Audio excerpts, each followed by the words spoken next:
What's going on, guys? Welcome back to our podcast. And in today's episode, I'm going to be talking about what's working really well when it comes to marketing for us. I don't talk about some of the processes and things that we're working on internally too much, but I want to give you a little behind the curtain look, some of our results.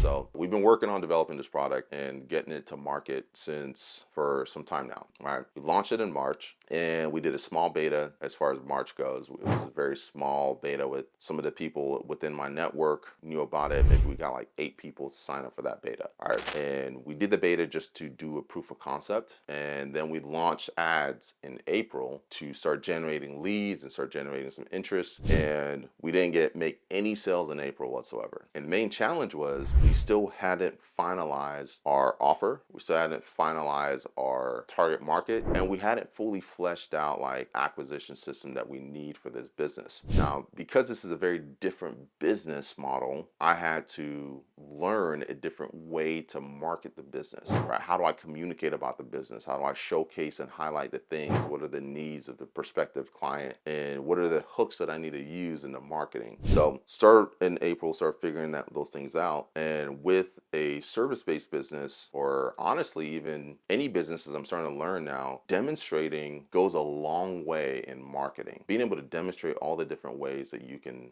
solve a problem for your prospective client goes a long way. And being able to communicate the problem and then showcase how you can solve it has been actually one of the best lessons that I've learned recently when it comes to marketing, right? So we go from nothing in April, and then I hired a setter to do our messaging, and then we realized we're being a bunch of idiots. We have an AI that can do the messaging for us. We just haven't trained it to do messaging for our own business. So we trained it to do the messaging and do the setting for our own business. And then boom, May, we're able to generate 117,000 in revenue. Obviously not all profit, but we started to build momentum. And then June, we more than doubled that. And in July, now we're on pace to potentially match that again. So how do we go from literally no business, beginning of January, we didn't have a business model, nothing, no clients, nothing, to in 5 short months, we're on a multi-7-figure run rate, right? How do you make that leap from that? It really comes from, number one, really understanding your target market, understanding their needs, their pains, their struggles, their challenges, and understanding the problems and the solution that you need to offer them, and then putting together an offer that they can't say no to, right? Putting together an offer that really solves that problem, and then designing your acquisition system, your sales process to communicate that top to bottom. Everything needs to be very congruent top to bottom as far as like your communication, what people see on your funnels, the videos that they watch, how you communicate, the emails that they get, the messages and the conversations that they're having with your system. And like everything has to be very congruent, even down to the offer that you make them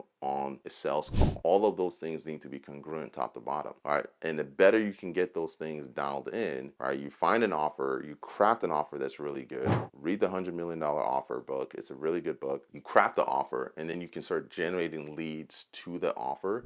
Don't make the mistake of trying to use a gimmicky hook to get people into your funnel, because it doesn't create congruence with your messaging, right? You don't want a bait and switch. Even if you have to spend a little bit more money on the leads for you to generate, it's better for you to generate the right leads than to just generate any leads hoping that some of them pan out, right? So earlier on, when we were in May and in June, our lead cost was going up quite a bit, right? So, but we knew we were getting the right people. Now we need to focus on the kind of creatives that are going to reduce our lead costs and get us an increase in throughput. And we're able to slowly start accomplishing that, but not because we're focused on just generating a mass amount of volume. We're focused on product market fit, making sure we're leading with the offer first, and then figuring out, as we start to talk to more people on the phone, what are the things that hook them in, and how do we use that in our messaging on the front end to get more of those types of people coming through our funnels. All right, and so that's been working really well, and I'm proud of the team. They've been eating a lot of shit behind the scenes, and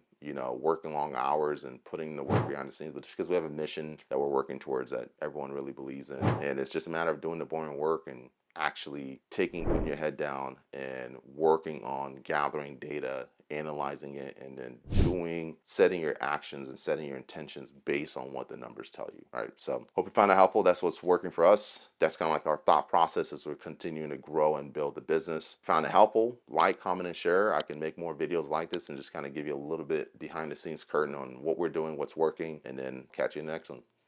Deuces.